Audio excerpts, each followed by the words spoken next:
Welcome everybody to the Click Podcast, your show for DAO insights and deep dives.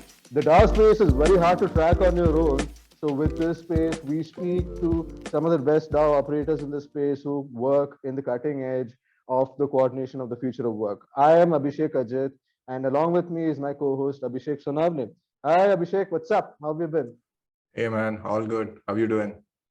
Oh, so good, doing super. And along with me is a project that I've been looking at for quite some time, and an operator who has been the most phenomenal person to kind of connect with. The sort of vibes that she has, and no doubt, it's been a reason for the community like really doing well. We have with us Addigator. Mind if I call you Addy throughout the session?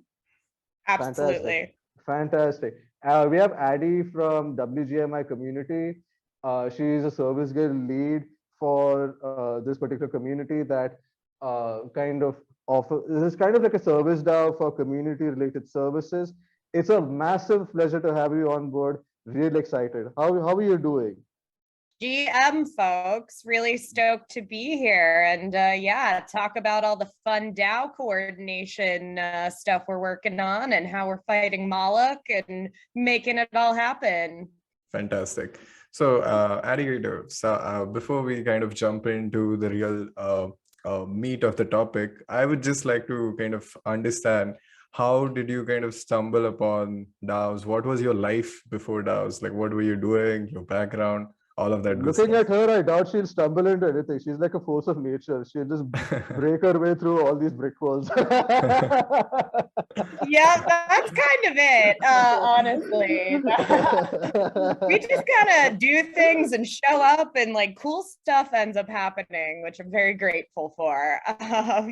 But yeah, no, life before DAOs, great question. I am what you would consider a crypto boomer. I am a millennial, elder, kind of like middle elder millennial. And so I have had a whole life before this world. I went to college and university for exercise science, which is ultimately the foundation of biology and physics of exercise. Really wanted to help people be healthy. But I started working in the industry as a health coach for a massive insurance company. Realized, oh, people like aren't really unhealthy in America because they are lazy or they're choosing to not prioritize their health. It's usually due to their socioeconomic status and their financial situation. And so when I'm like, oh, insurance is a financial product in America, like I realized, interesting, how do I, now that I know this, how do I use this to help as many people at scale? So instead of going back to school or like starting a business, I went and I worked in the sales side of the company and got a lot of great exposure to operations and sales and underwriting and like finance stuff that I never thought I would touch as an exercise science person that just wanted to help people be healthy. So through all of this, I'm, realizing like behavioral economics is also really interesting to me, which is another reason that I was super interested in health and fitness and wellness. And then stumbling upon crypto, I'm like, oh my God, this is the world's greatest behavioral economics experiment, but also has the opportunity to like democratize a lot of stuff that we've been dealing with for a long time that has kept us from being healthy or having financial freedom and literacy. So that is the very like TLDR version of like my background. Did some startups in Web 2 after leaving the insurance company, and then COVID hit, and I've been an active enthusiast, investor, and trader in crypto for a long time. Never actually wanted to work on it until I found DAOs and realized, oh, I can potentially help all my friends or people in my community become their own small business owners or entrepreneurs that don't necessarily need to have a corporate job in America to get health insurance, because there are alternative services now through like WorkDAO and Opolis and financial unions and things like that where you can get benefits. So that's kind of bringing back my passion to like healthcare and financial freedom for people. Crypto and DAOs, I feel like, are the easiest, best way to do it. Super Amazing. I just interesting. love your story. how you kind of transition from being a health coach and getting into all of that to really becoming a seasoned DAO operator that way. We just had Yeah. Daniel Ospina a couple of episodes back. Do you know he was a Michelin chef before he came into crypto? I mean, that's the beauty of this space, you know. It's People, brilliant. Yeah. absolutely, the sort of way in which people can just, it doesn't matter what sort of background you have, as long as you're able to demonstrate that sort of interest and you just vibe with the community and you're able to show up, it goes a long way in this space. And I just Yeah. love that, you know, I just love that how DAOs have been able to kind of I mean, accommodate that sort of initiative from your side. we really need Abhishek, go on. folks like you, Addigator, because yesterday itself, we kind of, day before yesterday itself, we kind of spoke with Andre. He's founder of Deep Work Studios, and he has literally built his business around like health. Just having 4-hour work days, and people don't need to work more than 4 hours. So yeah, we really need this kind of energy coming into the ecosystem. So Uh, initially, when you got into DAOs, right? What were the DAOs that you kind of experimented with, and what was your whole experience kind of shifting from the Web 2 world to the Web 3? And how's your whole experience of working with these DAOs?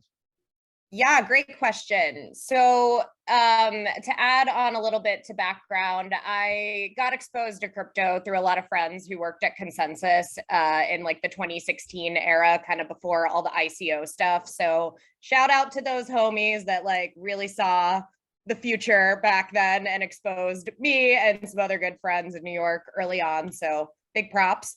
But through that, pandemic, right? COVID happened. A lot of my friends left New York, and I was like, bummer. Who are my crypto friends, you know, as things started to come back up. And I really ended up becoming an accidental community manager through a community that we now run in New York City. We have a weekly meetup on Tuesdays for crypto builders, operators, the curious, you know, folks that just want information, etc. So through that, you know, got exposed to a lot of folks working on some interesting DAOs. We've been experimenting with making our community a DAO, no monetization per se, just like what can we use our collective power and energy towards. And it's just been creating a really safe, awesome space in New York for crypto. But on the flip side, that's really how I did start getting exposure to DAOs, and started early on contributing with Chainforest. If you've heard of that, Absolutely. Amit, Yes. Amit heads that one Mukherjee from up. So, Chainforest, yeah. yeah. So really great community that they have there. And that was when I was like, yep, this is cool. I'm really into it.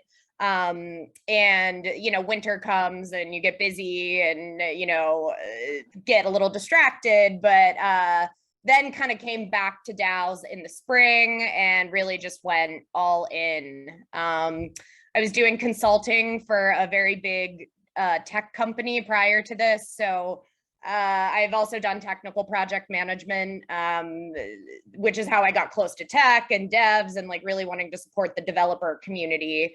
And with doing that, consulting at this big tech firm, like I just couldn't do it anymore. You know, it was safe, it was comfortable. Everybody I worked with was lovely and great, but we had a person on a meeting like get lost in the building that they were in for their company and be super late to a meeting. And one of the flagship products of this company is a maps and like direction product. And I just like, no more big tech. I can't do it. I don't care if DAOs are hard. I don't care if it's going to be slow and you know, kind of like pushing boulders uphill sometimes. Like this is the only thing I care about working on and trying to solve for. I mean, it's hilarious. You know, a guy who's working for a maps and direction company gets lost in his own building. Literally a Silicon Valley episode, you know, Mike Judge, the show from 10 years ago, that still holds true today in a lot of my experiences. And not knocking anybody in big tech, like we love you and we obviously heavily rely on like servers and whatnot from some of the big tech companies to do all of our crypto activities. So, you know, we can't hate too much, but I wanted to be more on the front lines, the bleeding edge stuff that nobody knows what's going on, but we're going to figure it out together. building the plane while you're flying it, I suppose, is sort of the best metaphor there. Building a parachute while you're falling. Yeah, yes, that actually is a lot more accurate. So yeah, but wouldn't rather be anywhere else and working on anything else with other people. Like truly so grateful that the internet has somehow brought together a really interesting, like-minded crew of people, despite all their different backgrounds. Like said a person earlier that was a chef. I know a lot of people who are in the beer brewing industry that have made the leap into community management and DAOs, because it's not about how much experience you have. It's like, how resourceful are you, and like how, how starter and motivated are you to kind of navigate and carve pathways in this field. And I just think that's true of meritocracy and like autonomy, which is exciting. So to just kind of switch gears a little bit, I would just like to kind of understand about community, like what's the origin story there, if you can start there. Sure can. Yes. Shout out to someone who usually does not need an introduction, but Mr. Matt Wright. He is a phenomenal like industry veteran and community management veteran and like proper professional that is always like beyond gracious with sharing his knowledge, time, expertise, and creating space for a lot of community initiatives to thrive. So Matt had a tweet last year that was just, off the cuff, like, hey, does anybody need help finding a community manager? Like DMs are open. And, to no surprise, it was flooded. He could not keep up with the demand of people that came to him. And he's like, okay, this is more than just like Twitter DMs and like sending a couple introductions. Let's create a server. Let's create a community of community managers. And so that was really the birth of WGMI, in that it was a space for like anyone who wanted to learn or upskill or receive mentorship could come and learn from a lot of veterans that had been in the trenches for a very long time. So you had a great mix of newbies that were curious, as well as these mentors that wanted to channel and distill their experience and knowledge and help kind of the industry grow, legitimize the profession of community management, and really connect community to any organization or project's goals to help them grow. And so that was going really well. So much energy and great demand for what was happening there. It's like, okay, we can do more with this, right? How do we harness all of this collective community knowledge and continue sharing it with the world at scale?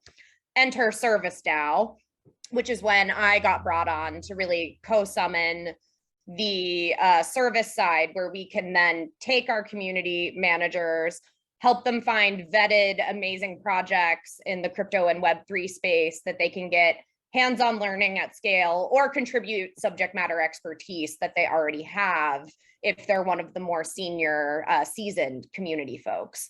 And it's really easy for us to connect people in that sense, instead of going through the whole traditional hiring process. Because as Oops, one of our lead community managers, says, why hire one community manager when you can hire a community of community managers? Right. And so it creates this beautiful flywheel, like infinity flywheel of like pipeline of people that we can onboard to our world and help them succeed here and give them value immediately, while also helping like the established organizations and protocols grow and have a really authentic like community design, especially during these tougher seasons of slower bear markets and build markets and whatnot. So yeah, that's how it all kind of came together. I think it's a fascinating story, right? I mean, what started off as a single DM has kind of shaped itself to be a massive community. Just a bit of background from my side.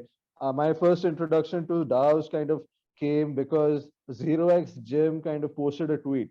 Hey guys, there's a lot of content out there. I wanted to kind of get a summary of this particular article. I'll pay $5 for this. Can anybody come on board? And that turned out to be the transition for ScribeDAO. You know, a lot of good people came on board, and so did I. And I just met someone working on ScribeDAO. Oh, at SmartCon. I'll have to dig in my brain, but I'm sure you know each other. Absolutely. You just mentioned the name, and I mean, I doubt it'll be too pleasant, but okay, they'll know me for sure. Oh, sure, yeah. Love that Awesome. world. No, but the thing is, you know, I just it's interesting that you just kind of found a gap there for community management services, and you just decided to make a whole community kind of catering to that, you know, especially at that time when you look at the way DAOs are functioning. Man, they were struggling with so many people coming in last year. I mean, it's kind of muted now, but at that time they struggled to deal with communities. I know because I was dealing with CM management at that time for ScribeDAO a little bit, but crazy amount of effort, you know, kind of came in. Now that you kind of had this whole focus on these services, what does WGMI as a whole kind of focus on globally? I kind of noticed that it's not just about the CM services that you offer. You kind of plan to come out with workshops, you're coming out with events. What's the general vision you guys have about taking this as a community?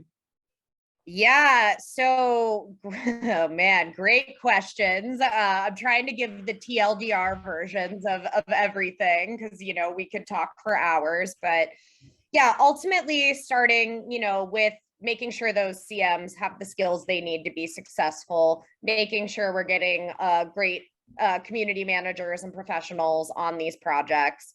But education is really at our core, right? So it's also educating protocols, organizations, projects on, you know, a community manager for an NFT project is probably going to be really different than a community manager for a DeFi protocol. And just because you are not the person who is like hosting Twitter spaces and doing the GM ritual in the Discord server every morning, if you're someone who's more interested in like Discord configuration to create a really seamless onboarding, you know, process, that is still just as much community management. It's just more technical, like back end community management, right? Instead of that front facing, you know, person. So a lot of it is education to give the community managers the skills they need, but also helping founders and, you know, leadership teams of their projects really understand the robustness of community management and how that is ultimately going to be the lifeblood of your organization and really the marketing area of how you're getting the word out on what you're working on. You're even seeing it in traditional, you know, marketing. People want experiences and want to be part of a community and want to be part of making things happen. And that is just going to continue. And I think really like we're ahead of the game here and how we're thinking about community in crypto and Web3, because that's just kind of baked into how we operate already. And you're seeing traditional brands kind of follow through and change their engagement tactics as well with their own communities. So we're kind of trying to capture all of that magic and then hopefully distill it into some products that will actually, and tools that will help and develop them to help community managers be even more successful, right? You see community managers taking on content. They're content kings and queens these days, and they need content management systems that can keep up with the demand of how much content they can produce. And so they're focused on what the message actually is versus like, does this photo look right in this newsletter around like how my article is written? Like, no, we don't want you focusing on that. We want you using your brain, you know, to make the great content for your community. Job boards that are specific to community managers. You know, there's just so much opportunity to create tech stacks and tools to support their work, so that a lot of the manual stuff is automated, but they get to really focus on the great community management work that they can do. So really becoming like an open source protocol of community management tools and platforms, APIs, things like that, to really hone in on the technology that we all care about and why we're here, and use it to leverage and make the community management job and professional a lot easier too. I think it's pretty lit. You kind of get into what has started as something offering your own services is now delved into providing that sort of expertise, consulting, and eventually you want to get your own tools out there. I kind of see every major service DAO or social DAO in general kind of making that switch. When you have that sort of resources in play, you will want to come out with your own products at some point, and that's pretty cool that way. So for someone who is kind of looking out from the outside, what does WGMI DAO look like, and in terms of how the community is kind of structured, and how exactly is the whole DAO structure kind of looking like, and what are the pathways to contribution for someone who's like a newcomer? Does that kind of work out? Yeah, so we will be posting and publishing a very extensive guidebook that is basically your Bible to how WGMI operates and how we think about things, what our tech and tool stack is to support being a DAO and governance, and the way work and projects are handled within. So looking at like the very top, well, I don't want to say top because we're a DAO, right? Flat org, but you can think of, we have a DAO council, right? And so these are folks that have stuck around for a very long time, have done a lot of contributions and add a lot of value to the strategy and like vision of WGMI. So we have some really solid folks in DAO council. And then we also have guild structures beneath that. So, we have the service guild, we have the marketing guild, we have the community guild, and then we have folks that are kind of heading up each of these guilds that have a solid team crew, working on it with them, contributor wise. But we're not so strict on, if you're in the community guild, you can only do community work. Like, that the guilds are often the least important part of DAOs. It's just having people that have a diverse skill set that can come together to get the work done. But just to help people kind of find their pathways and new contributors, right? We still do want to offer these guild structures because it's obvious, it's the easiest way to kind of find your pathways and just start contributing. So in terms of that, you can certainly come into our Discord, and then shout out to some of our folks that have created a pretty dialed onboarding experience that will kind of gamify and guide you through how you can contribute and where it makes sense to contribute based on either your current expertise or things you want to learn about. And then we have a wiki right now that supports a lot of the basics of getting started with WGMI, but that guidebook, when it's published, which is any day now, I know our devs are shipping it and getting it into, I believe Getbook is what we're using. We've looked at a couple different tools, but yeah, I think it's Getbook that we're ultimately settled on. It's being published this week before DevCon. So that is going to be extremely extensive, like line item by line item of how you get started and navigate your way through WGMI. So really excited for that to come out because it's going to answer a lot of questions, but also have everything you need as like one source of truth there. And then, we're open to feedback. People can be like, hey, I think you should do this. And we're going to be like, yeah, great idea. Amazing, so we really want it to be open and encourage people to react, respond, ask questions, because that ultimately just makes us better and stronger. So just wondering a little bit, going back a little bit, I was just had this question about the education side of things.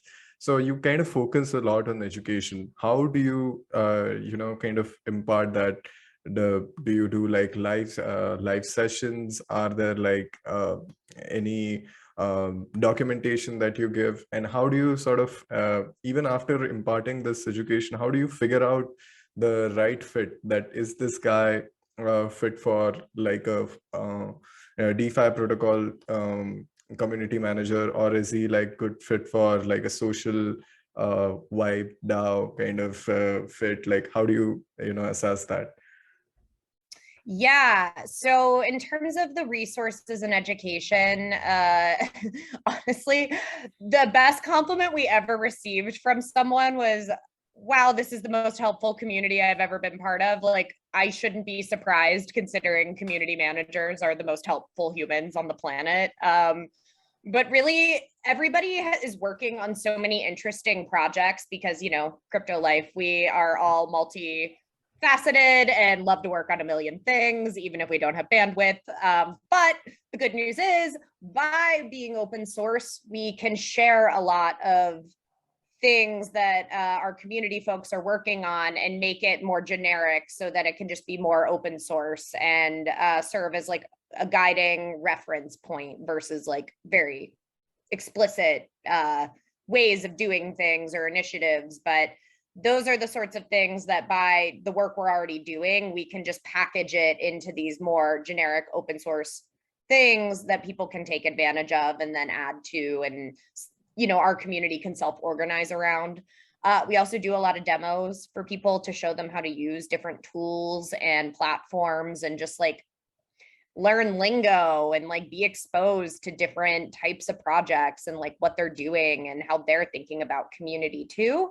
And then, you know, on our service work, when we are talking to clients or folks more on that side, we open source a lot of playbooks from that, because, you know, we're pretty fortunate in that we get to work with some pretty mature crypto projects. And so we're able to create a lot of detail and like very robust playbooks from a lot of the custom consulting work that we're doing, and then leverage it and share it with the community to then reference, learn from, or even create their own work from themselves that makes sense.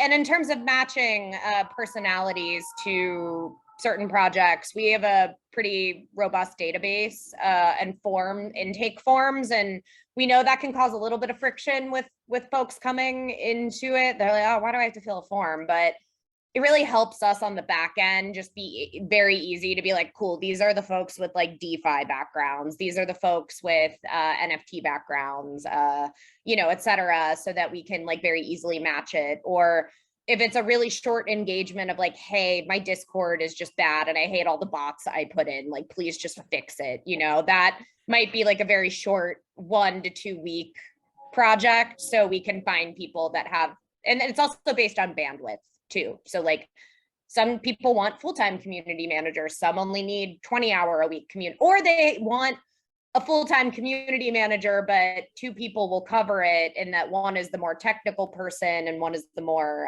external facing person. So it's hard to give black and white answers because we are able to customize and kind of deliver what everybody needs based on what they want and what we have available. And then if there's no one within our community at that time, our networks are pretty amazing. And so we can get them in through WGMI if needed to help us out, and then just keep growing our community and services that way. No, that sounds pretty phenomenal, you know, that you can kind of match people that way according to what they need, and it's kind of going pretty strong that way. Now, you mentioned that, you know, you've kind of worked with a lot of these mature projects, you know, and you know, the whole what has been your experience of kind of working with these projects, you know, for the sake of service DAOs out there, you know, who want to kind of understand what it's like to kind of deal in this space. Now you've kind of had this sort of work done with these sort of projects. What do they like to kind of deal with as clients, and how has that been different from your time in the Web2 world?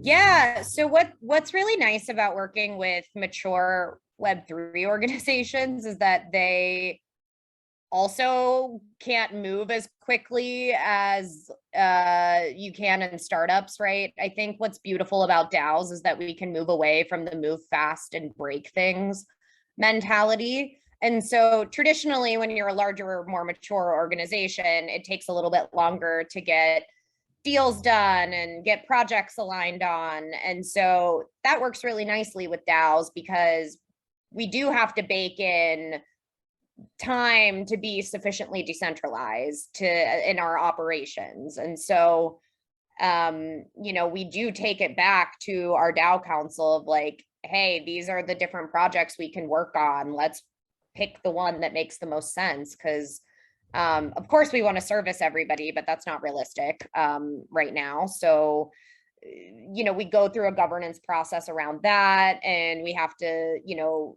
inform clients like, hey, this is our process, this is how we work, because we are a DAO, it's a co-op, it's a collective, it's not just these benevolent dictators making decisions. And so I think that lends itself really nicely because they can be supportive and gracious while we're kind of building this new way of delivering services and getting more contributors on board, and also not turning things into freelancer farms, right? I don't want DAOs to become the Fivers and the Upworks of Web3. And, you know, not to say that those platforms are inherently bad, but when they become a marketplace that everybody can just like undercut each other and drive rates down, it takes away from like the expertise that freelancers and consultants have. And so we really want to create these robust spaces that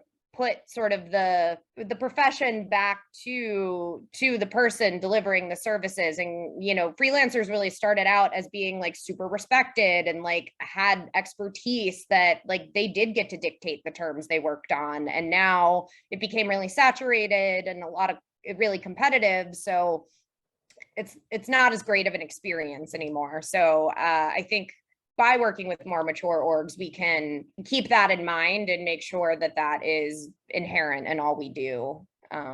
So we have a great contributor experience too. Yeah. Well, that's phenomenal. I think that mentality is what allows you to kind of retain the best people within your community. And with that said, you know, I completely agree that you don't need a Fiverr model coming in and just saturating everything. When it's hard to kind of build a strong community, and when they are engaged that way, you are just kind of restraining it to just projects alone. It's kind of bad that way. How do you, as a community, plan to ensure that sort of ownership and allow for that sort of space where people can kind of express themselves when it comes to their expertise?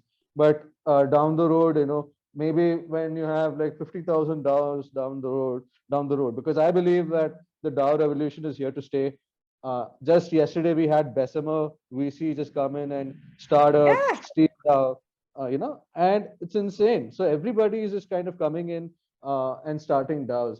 With that regard, the sort of professionals that are there within your ecosystem, they deserve to have their story as a niche of their own. How do you plan to ensure that, you know, they continue to have that sort of ownership and retain that culture, which doesn't just kind of make them another number, just like a freelancer out there?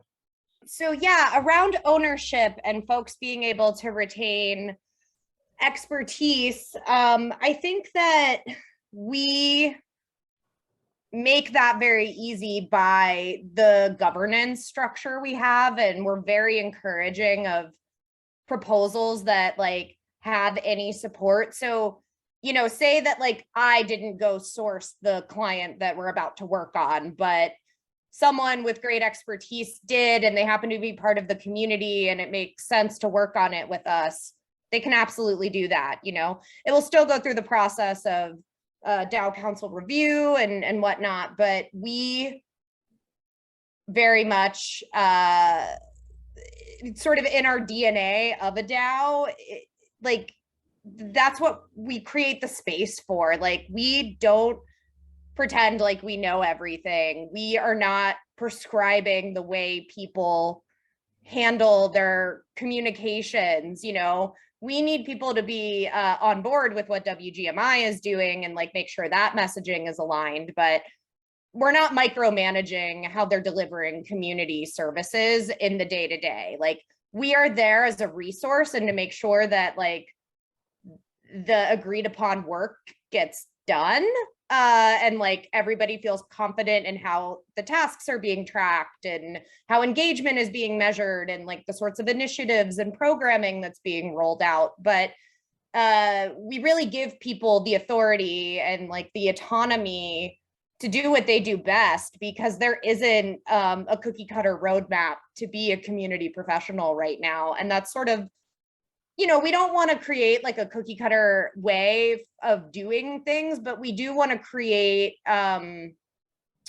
sort of standards for the industry, right? And like best practices. And so if you think about things more in frameworks and giving people sort of philosophies of how you think about community management, and then brainstorm with their philosophies, like you can create some really beautiful magic there, right? Without being prescriptive and just like telling people what to do. Like, I never want to say people work for me. Like, we work together, like we work with each other, And so by working with and rather than for, I think that's where you can allow their expertise to shine, their voice to be heard, while still plugging into more of like the collective mission of what we're trying to do here. No, I love that sort of collective mentality. Even with a lot of DAOs, operators kind of struggle to kind of switch to that mindset that they expect people to work for them. And that sort of mentality that you have, that you want people to work with, it's a pretty neat one also. And the sort of mindset that you kind of represent with WGMI, that you want to be able to set the standards for the sort of CM services and community related stuff that exists out there. I think that's pretty lit. So for DAOs out there, that are kind of looking out for a CM professional or things like that, you said you wanted to maintain that standards, right? So what will set apart a WGMI CM from a normal CM out there? What do you think, are the principles that will kind of come through with the CM aspect that you think is missing out there with the other CMs out there? When you talk about standards, what are the standards for that? Yeah, so I think that the sort of question is more around, it's less about the individual community manager not necessarily being like a good community manager, right? It's more about, is the industry allowing space for people to grow into these excellent community managers? So I compare this a lot to traditional Web 2 world. So human resources, right? That's what it's traditionally called. But when it switched into Web 2, it went into people management, because people like businesses, founders, executives realized, like these HR people, like they're not just a cost center, like they're helpful to my my company, because it keeps employees engaged, so they keep being productive and working for me. And you're like, okay, you're getting better by calling them people managers, but like,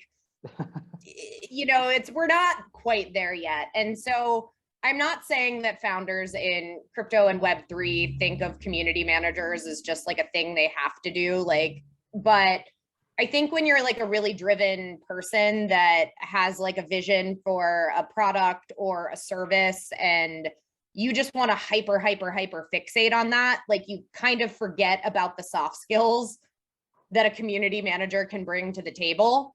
And so I think the better question is, instead of like what sets apart like our community managers from other community managers, it's more like, how are we thinking about community management as a profession in a whole, and how are we sourcing projects for our community managers to work on that we know are going to be good? Like, we are obviously qualifying stuff to not put people on projects that will rug their communities, and like we're vetting very deeply who we work with so that they continue advancing community management as a profession, instead of just more, when token and that sort of silly type of community management, which there's a place for it. Again, not knocking it, but obviously we're seeing like marketing is really going to be a line item under community management. It's no longer is community management a line item under marketing. And so like, we're really supporting like that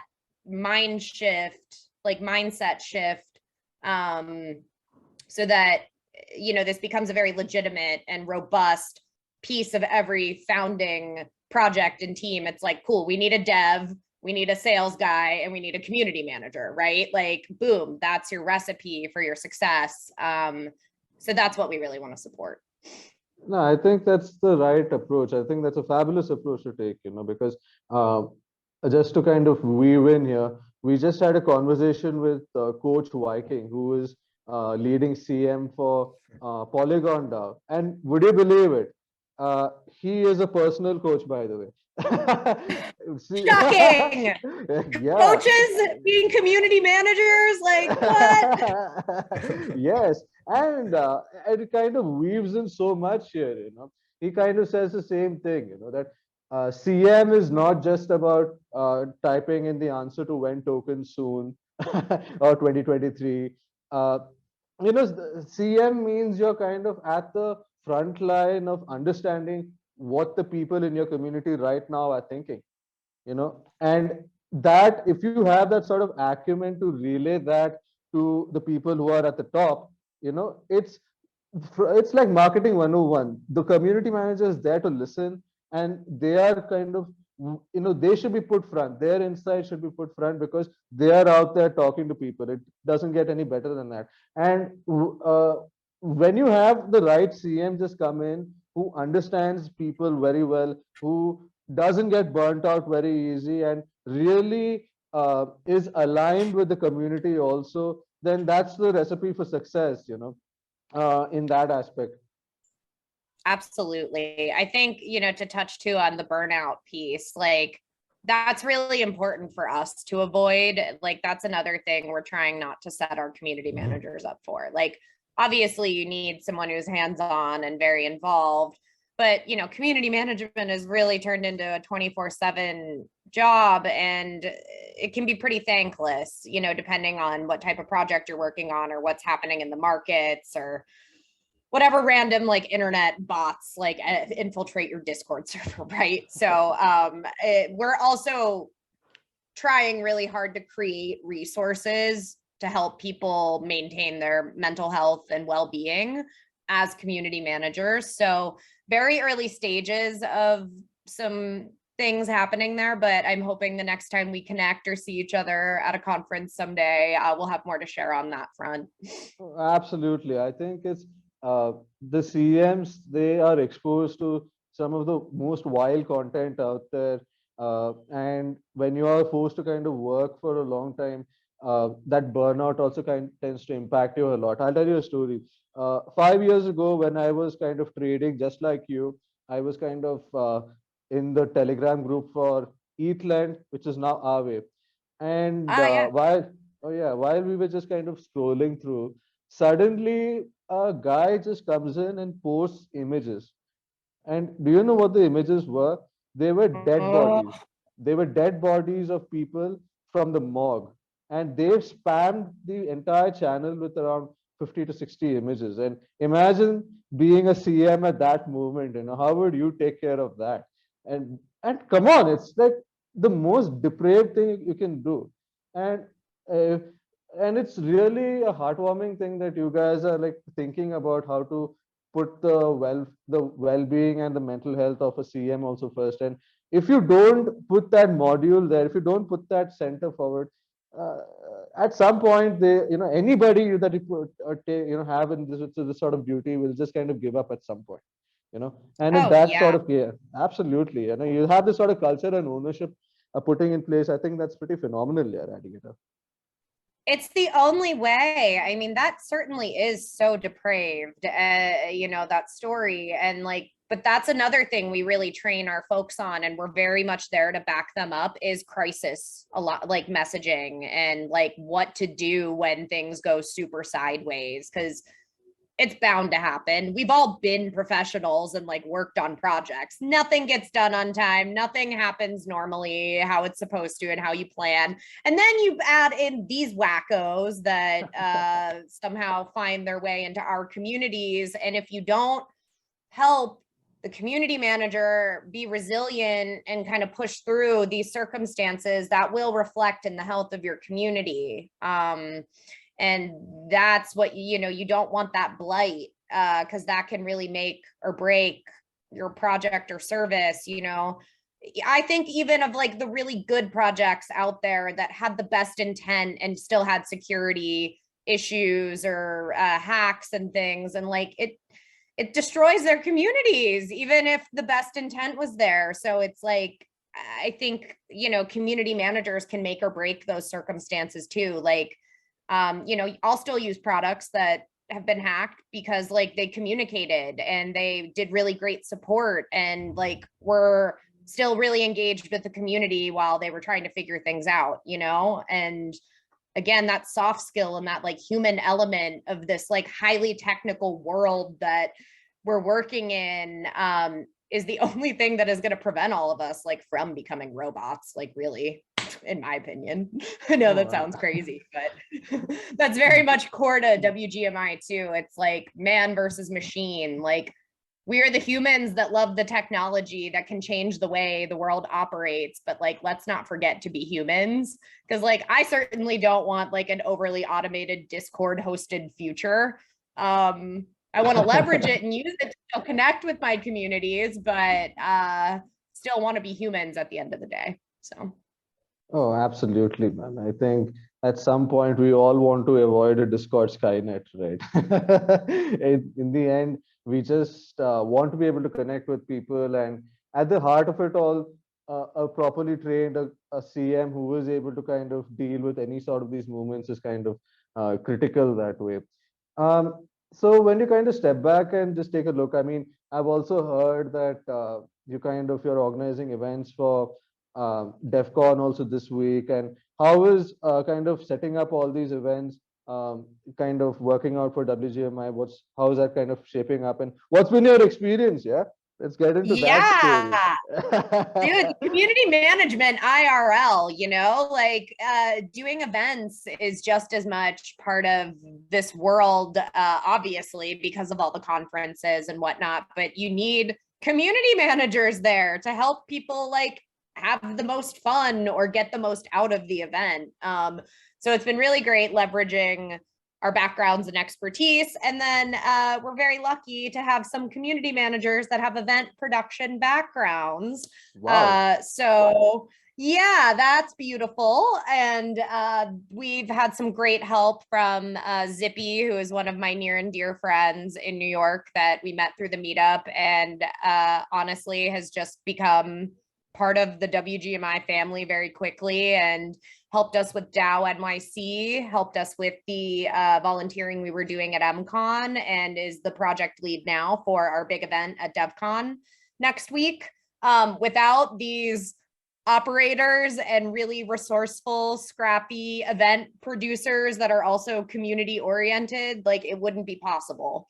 As well as all the sponsors that are helping us put this on, like shout out to MetaCartel, POAP, Tally, OtterSpace. Oh my gosh, there's so many to name, and I promise we'll like tag everyone somewhere, but really like being able to get people that have been successful in this industry and just like are able to tune out the noise and have really thriving projects and organizations help support us with bringing and onboarding the next wave of people that can start their own projects or start contributing to other DAOs or get plugged into, you know, even more traditional companies or whatever that are working on this space. Like that is what keeps us going despite the chaos of, you know, throwing events, especially because none of us are in Bogota right now. We have been doing this all remotely, like finding the venue, you know, making sure the location is good and like accessible to people, making sure that the programming is going to be good, making sure the sponsors feel confident with the event that we're delivering. So tons of human coordination. It's like, I think of it as like a mini sub DAO every time you do it, even though like the event is over, you know, the DAO doesn't continue, but it's kind of like a constitution DAO or something every time you go to do an event, and just get the human coordination going to the point where you orchestrate a really cool event and have a really good time while you do it, and hopefully deliver a lot of really cool programming for attendees. So we love it.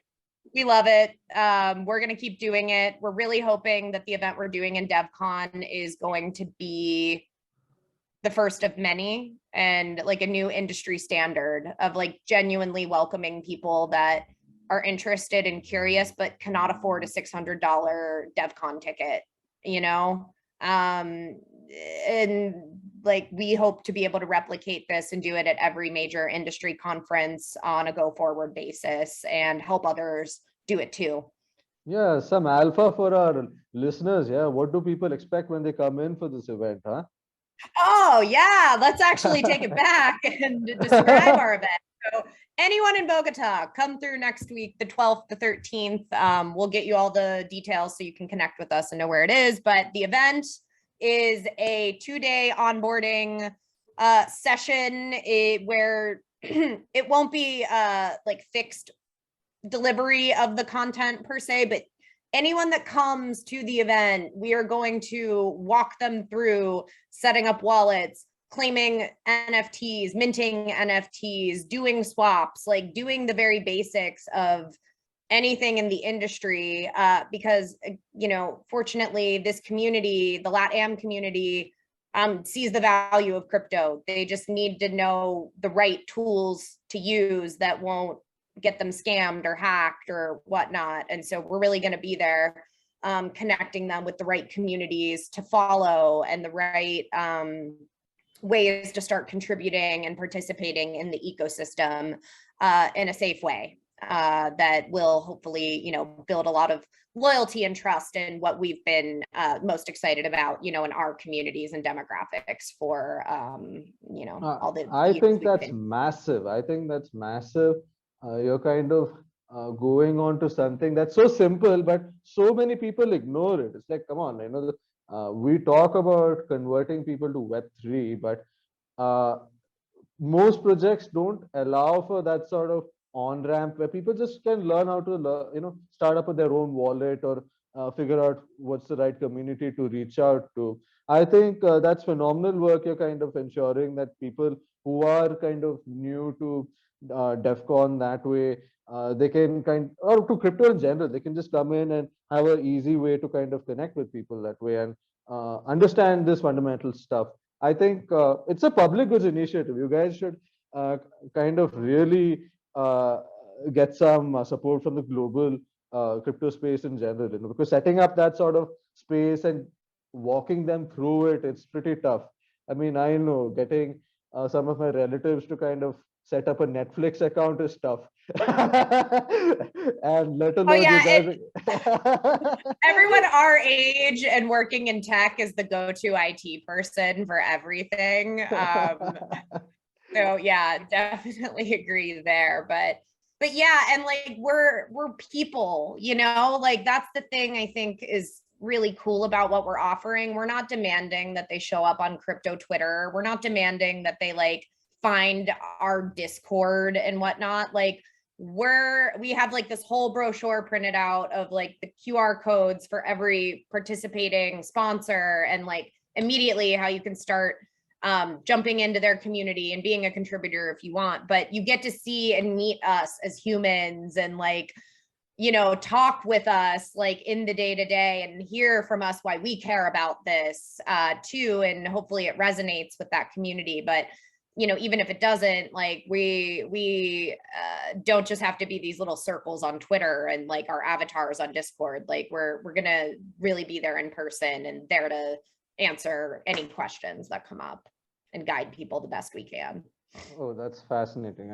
I'm judging by the way you handle your Discord, I have no doubts that you guys will do a phenomenal job on dealing with the community over there also. And with that, what can we expect from WGMI DAO, down the road, a year or two later? I mean, in terms of how the community is kind of going to shape up and any other plans in mind. Yeah. Well, I think really the next big conference we'll be focused on is ETH Denver. So that's in February-ish, maybe March this year, because they got a lot of flack for doing it over Valentine's Day last year. Ooh. Yeah, I can imagine how many dates just got canceled right there. And within the crypto space, that's a low number there. Exactly. It's like, come on, nerds. Yeah, didn't realize this. So we'll definitely be gearing up for that. In New York, we're also starting a DAO dinner series. So like really intimate, small dinners that are quite high signal in the sense of like, it's really people that are like on the front lines building, operating, and doing all the crazy DAO magic that we know and love. So we'll be starting more of those outward facing events too.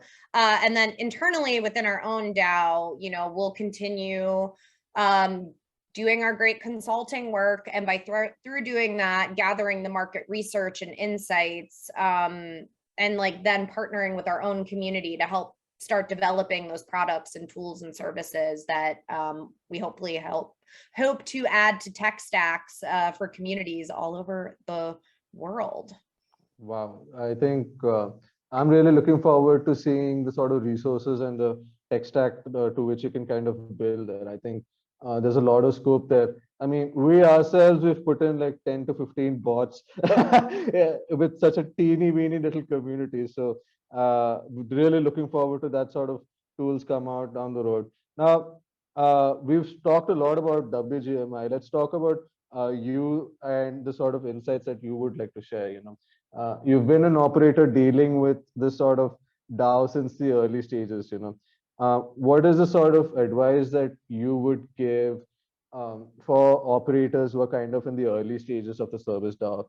You know, there's a lot that unpack, especially with the tooling. There's so much DAO tooling to take care of, the community at the early stages.